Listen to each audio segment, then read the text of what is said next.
श्री प्रियाशरण बाबा का जन्म अगन शुक्ला दशमी संमत 1942 में बिहार के बक्सर प्रांत के अंतर्गत सुनहरा गांव में कान्यकुब्ज चतुर्वेदी परिवार में हुआ। उनके माता पिता दोनों रामानंदी वैष्णव थे। वैष्णवता के संस्कार उन्हें प्रारंभिक अवस्था में ही उन दोनों से प्राप्त हुए, पर वे अपनी माँ से विशेष रूप से प्रभावित थे। वे एक परम वैष्णवी विदुषी महिला थी। विद्याध्ययन के लिए उन्हें अपनी नंसार वाराणसी भेज दिया गया। वहाँ एक कुशाग्र बुद्धि के होनहार बालक के रूप में अपना परिचय देने में उन्हें देर न लगी। वाराणसी का वातावरण उनके भक्ति के संस्कारों को भी पनपाने में सहायक हुआ। श्रीमद् भागवत में उन्हें बहुत प्रेम था। जहाँ कहीं उसका पाठ होता, सुन लेता, वहाँ पहुँच जाते। संत महात्माओं का संग भी किया करते। इस बीच बक्सर स्थित निम्बार्क संप्रदाय के श्री शोभूराम देव द्वारे के महंत श्री श्यामदास देव जी महाराज से उनकी भेंट हुई और उनसे दीक्षा लेकर वे विधिवत भक्ति मार्ग पर आरूढ़ हुए। पर अभी उनका भक्ति भाव इतना प्रबल और परिपक्व नहीं था कि वे सब कुछ छोड़कर एकांत रूप से इस पथ के पथिक बन जाते। इस समय उनकी अवस्था केवल 16 वर्ष की थी। विद्याध्ययन में उनका मन रमा हुआ था। व्यायाम और कुश्ती आदि का भी उन्हें शौक था। नव यौवन की नई नई उमंगें नई नई दिशाओं में उड़ान भरने को उन्हें चंचल कर रही थी। जिन महापुरुषों ने इस अवस्था में गृह त्याग किया, उन्हें अपनी पूरी शक्ति और मनोबल का प्रयोग करते हुए अगणित विघ्न बाधाओं के सामना करना पड़ा। कुछ को अपने किए पर पछतावा भी पड़ा और कुछ को घर लौटाना पड़ा। श्री प्रियाशरण बाबा की इस समय गृह त्याग करने की न तो कोई इच्छा थी और न उनमें कोई प्रयास ही किया। अपने भक्ति के संस्कारों के कारण वे कभी कभी ये स्वप्न अवश्य देखा करते थे कि वे एक दिन गृह गृहस्थी से बंधन से मुक्त हो वे वृंदावन में जा बसेंगे और वहाँ के उपवनों में लताओं पताओं के बीच में बैठकर प्रिय प्रीतम की मधुर लीलाओं का चिंतन करते हुए सुख से जीवन व्यतीत करेंगे। उन्होंने कभी एक कल्पना भी नहीं की थी कि उनका स्वप्न उनके बिना प्रयत्न किए ही अविलंब साकार हो जाएगा, पर हुआ ऐसा ही। विद्याध्ययन की छुट्टियों में वे वृंदावन गए, केवल वहाँ की लीला स्थलियों संत महात्माओं को दर्शन करने के उद्देश्य, पर वहाँ जाकर पकड़ लिए गए। ऐसे पकड़े गए कि घर लौटने का नाम ही नहीं। वृंदावन जब किसी को पकड़ता है ना, तो ऐसा ही पकड़ता है। मनुष्य जब उसे पकड़ता है तो पकड़ कर छूट भी सकता है, पर वृंदावन उसे पकड़ छोड़ने का सवाल ही नहीं उठता। वृंदावन किसी को पकड़ता है, वह अपने किसी एकांतिक भक्त के माध्यम से। वृंदावन आते ही प्रियाशरण बाबा प्रेरित हुए ब्रज के संतों के मुकुटमणि परम भागवत पंडित रामकृष्ण दास बाबा जी महाराज के दर्शन करने को। पंडित बाबा उन दिनों गोवर्धन श्यामकुटी में रहते थे। वहाँ जाकर उन्होंने उनके दर्शन किए। उनके दर्शन से कृतार्थ हुए। उन्हें लगा कि जैसे उन्हें कोई अपूर्व निधि मिल गई हो। पंडित बाबा ने भी उनके एक होनहार बालक के दर्शन किए। उनकी पैनी दृष्टि से उनके भीतर बाहर झाँक कर उनका सब कुछ जान लिया। उन्होंने जान लिया कि जैसा उनका रूप सुंदर है, वैसी उनकी आत्मा भी सुंदर और उन्नत है। उनके द्वारा भविष्य में जन कल्याण का बहुत सा कार्य होता है। उन्होंने अपना सारा प्रेम पर सहज ही उड़ेल दिया। उस प्रेम सिंधु का पान कर वे अपने माँ बाप, घर और संसार को एकदम भूल गए। उनकी कीटदास की तरह उन्हीं के होकर उनके पास रह गए। ऐसा ही होता है महाजनों के निस्वार्थ प्रेम का चमत्कार का प्रभाव। प्रियाशरण बाबा पंडित बाबा के संरक्षण में रहकर उनके आदेशों का पालन करने लगे और भजन करने लगे। वे निम्बार्क संप्रदाय से दीक्षित थे और पंडित बाबा गौड़ीय संत थे, पर गौड़ीय होते हुए उन्हें सभी संप्रदायों के शास्त्रों के साधन पद्धति का पूरा ज्ञान था। सभी संप्रदायों के महात्मा उनका आदर करते थे। सभी को वे उनकी संप्रदाय की मान्यताओं के अनुसार भजन की शिक्षा देते। प्रियाशरण बाबा को भी उनके संप्रदाय की पद्धति के अनुसार भजन करने का उपदेश दिया, पर पंडित बाबा के प्रभाव से एक संप्रदाय के अनुभुक्त होते हुए भी सांप्रदायिक संकीर्णताओं से सदा मुक्त रहे। पंडित बाबा ने प्रियाशरण बाबा को सदाचार और वैराग्य आदि की शिक्षा देकर उन्हें चरित्र का जिस प्रकार अपने धर्मपुत्र के समान स्नेहपूर्वक गठन किया, वह उनके संबंध में घटित एक घटना से स्पष्ट है। वे उन्हें अपने साथ नित्य मधुकरी को ले जाया करते थे। एक ब्रजवासी के घर मधुकरी बंधी हुई थी। उसके घर जाकर वे बाहर खड़े रहते और प्रियासन भीतर जाकर मधुकरी ले आते। उसके घर में एक नवविवाहित वधू थी जो मधुकरी दिया करती थी। एक दिन मधुकरी देते समय उसके पैर का अंगूठा बाबा के पैर के अंगूठे को स्पर्श कर गया, तो बाबा ने इस पर ध्यान नहीं दिया। पर दूसरे दिन भी वैसा ही हुआ और तीसरे दिन भी। तब उन्होंने बाहर निकलते पंडित बाबा से कहा, बाबा कल से घर में मधुकरी को नहीं जाएं।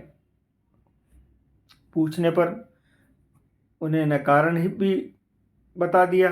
कारण सुनते ही पंडित बाबा ने रहा न गया। वे घर के भीतर गए और सबके सामने नववधू को फटकारते हुए बोले, तो हमारे छोरान को बिगाड़ बे को आई है। अपने छोरे के चरित्र की उन्हें इतनी चिंता थी कि नववधू को भी सबके सामने इस प्रकार फटकारने में उन्होंने संकोच नहीं किया। एक बार पंडित बाबा, प्रियासन बाबा और गौरांगदास बाबा आदि कई महात्माओं के साथ मधुकरी को निकले। कई घरों पर गए पर कहीं भी मधुकरी न मिली। यह एक असाधारण घटना थी, क्योंकि बाबा को मधुकरी देने के लिए ब्रजवासी सदा लालायित रहते। किसी को इसका कारण समझ में नहीं आया। बाबा ने अपनी दिव्य दृष्टि से कारण जान लिया। उन्होंने कहा, अच्छा सब लोग बताओ कि इस समय जिसके पास क्या क्या है। एक साधु ने बताया कि उसके पास 7 रुपये हैं। पंडित बाबा ने कहा, यही कारण है कि आज मधुकरी नहीं मिली। प्रभु हमारे योग क्षेम की चिंता तभी करते हैं जब उनका पूर्ण रूप से आश्रय लें। उनका आश्रय छोड़ जब हम अपने बल बुद्धि का प्रयोग करने लगते हैं ना, तो वे ही अपना हाथ खींच लेते हैं। तभी से प्रियासन बाबा ने रुपये पैसा स्पर्श भी न करने का संकल्प कर लिया। प्रियासन बाबा ने पंडित बाबा की आज्ञा से पूंछरी में गोपाल मंत्र का अनुष्ठान किया। अनुष्ठान करते 10 ही दिन बीते थे जब उनमें एक ऐसी शक्ति का संचार हुआ जिससे उन्हें अज्ञात वस्तुओं का पता चल जाता और भविष्य की घटनाओं का पूर्वाभास हो जाता। उन्होंने जब पंडित बाबा को यह बात बताया तो उन्होंने कहा, गोपाल मंत्र का अनुष्ठान बंद कर दो, केवल हरिनाम जप करो। बाबा ने अनुष्ठान बंद कर दिया और नाम जप करने लगे। पंडित बाबा ने प्रियासन बाबा से निम्बार्क संप्रदाय के ग्रंथों का तो अध्ययन किया, अन्य संप्रदायों के विशेष रूप से गौड़ी संप्रदाय के ग्रंथों का भी गंभीर अध्ययन किया। फलस्वरूप उन्हें सभी संप्रदाय के ग्रंथों का अच्छा ज्ञान हो गया और उनका दृष्टिकोण समन्वयात्मक हो गया। कुछ ही दिनों में उन्होंने कथा कहना प्रारंभ किया और एक अच्छे कथावाचक के रूप में उनकी ख्याति हो गई। अपनी कथाओं में गौड़ीय और राधा वल्लभीय सिद्धांतों का भी खुलकर वर्णन और समर्थन करते, जिससे कभी कभी लोग भी उनका वास्तविक झुकाव राधा वल्लभीय और गौड़ीय सिद्धांत को भी अधिक होने का भ्रम हो जाता। पर वास्तविकता यह थी कि उन्होंने निम्बार्क सिद्धांत को उसके व्यापक रूप में ही ग्रहण किया था। यह उस रूप में उनका गौड़ीय और राधा वल्लभीय सिद्धांतों के मुख्य रूप से कोई विरोध नहीं था। प्रियासन बाबा जब से वृंदावन में पदार्पण किया तब इसने पंडित बाबा के अतिरिक्त उन्हें श्री गौरांगदास बाबा जी महाराज का भी अमूल्य संग प्राप्त हुआ। वे और गौरांगदास जी दोनों नवयुवक थे। दोनों का वैराग्य असाधारण था। दोनों पंडित बाबा के अन्य शिष्यों के समान उनके आध्यात्मिक संरक्षण और आश्रय में रहकर शास्त्राध्ययन और भजन शिक्षा ग्रहण करते। दोनों से पंडित बाबा पुत्रवत स्नेह करते। प्रियासन बाबा अंत समय तक बात बात में गौरांगदास बाबा की याद कर अश्रु विसर्जन करते और अपनी कथाओं में श्रोताओं के समक्ष उनकी अनुपम भक्ति और वैराग्य का उदाहरण प्रस्तुत किया करते। प्रियासन बाबा ने गोवर्धन के सिद्ध मनोहर दास बाबा और पियासे वाले बाबा श्री राधिका दास जी का भी संग बहुत किया। सम्मत 1975 में वो तटिया स्थान वृंदावन के महर्षि भगवान दास जी महाराज के संपर्क में आए। उनसे और तटिया स्थान के श्री नवेली शरण जी ने उन्होंने वाणी ग्रंथों का गंभीर अध्ययन किया। इसके पश्चात वे कथा विशेष रूप में वाणी ग्रंथों का भी कहा करते थे। उनकी कथा में जिसे अपूर्व रस की वृष्टि होती, उसमें सराबोर हो लोग अपनी सुध बुध खो बैठते। श्री हरि बाबा, श्री उड़िया बाबा जैसे संत भी उनकी कथा सुनने आया करते थे। एक बार ब्रज में जब लीला और निकुंज लीला को लेकर वाद विवाद छिड़ा, लीला 2 प्रकार की है, स्वार्सिकी और मंत्रोपासनामयी।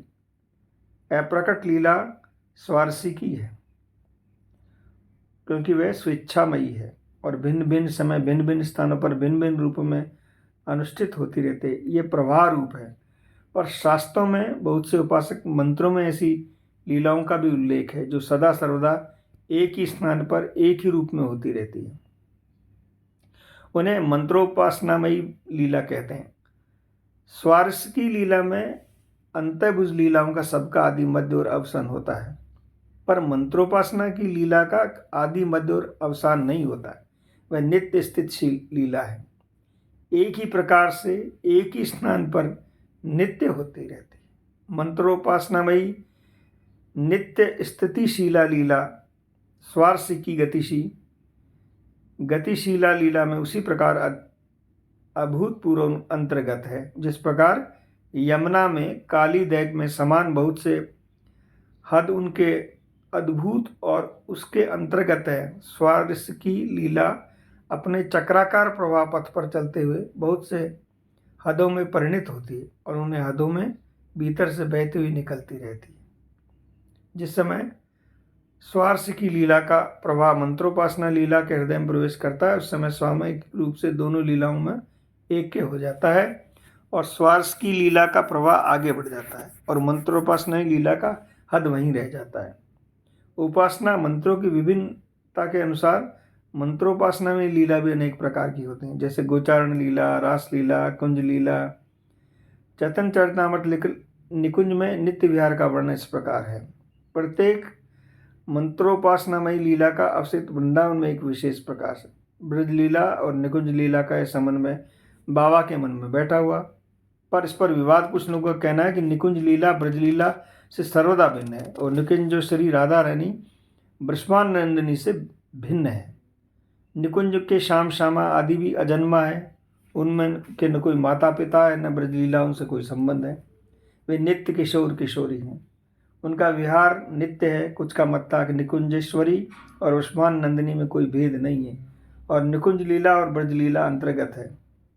श्यामा श्याम अजन्मा और अनादि हैं, पर प्रकट लीला में उनका जन्म है। नंद यशोदा का अनादिकाल से उनके प्रति वात्सल्य भाव है, जिसके प्रकट लीला में भी पुष्टि होती है।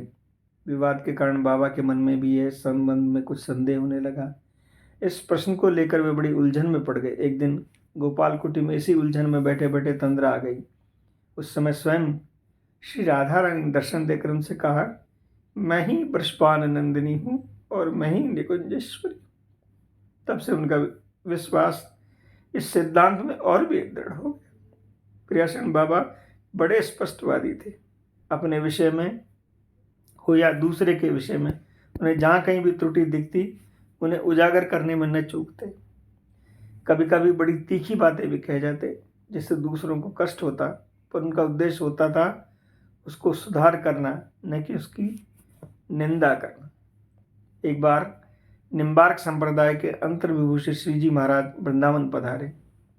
उनके आग्रह से प्रियासन बाबा ने निम्बार्क सदन रमण रीति में श्री महावाणी सिद्धांत मुख की कथा कहना प्रारंभ किया। श्री जी महाराज कथा सुनने आने लगे। प्रियासन बाबा उनका यथाचित सम्मान करते और उन्हें उचित आसन पर बैठाकर स्वयं पत्थर के चबूतरे पर बैठते।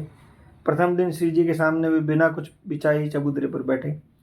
श्री जी के आग्रह पर उस पर चटाई बिछाकर बैठने को राजी हुए। फिर भी संप्रदाय के एक वयोवृद्ध संत ने श्री जी का द्वारा प्रियासन बाबा की कथा सुनने पर आपत्ति की। उन्होंने इसे लेकर एक आंदोलन खड़ा कर दिया।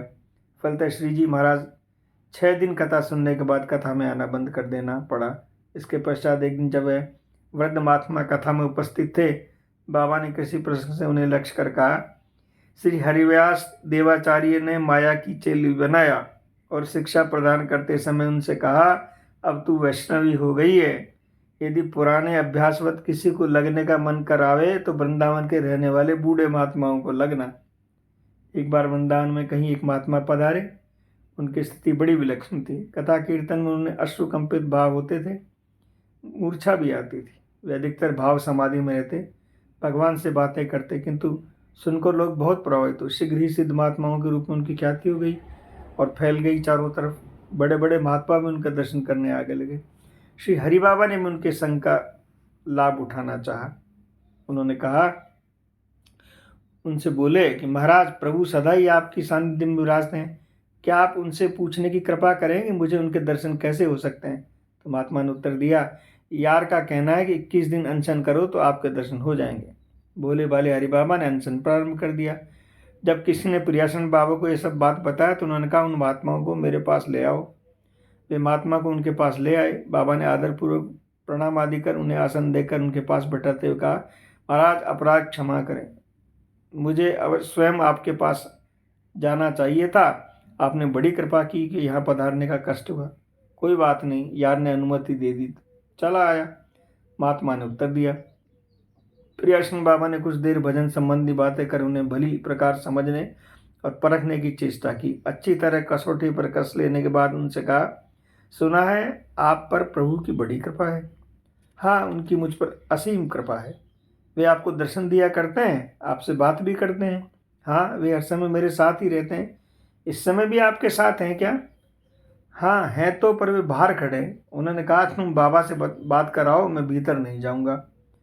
उसी समय बाबा ने त्योरी बदलकर महात्मा को घूरते हुए ऊंचे स्वर में कहा, हाँ, मैंने तेरे यार की भैंस चुराई है ना, इसलिए मुझसे रुष्ट है।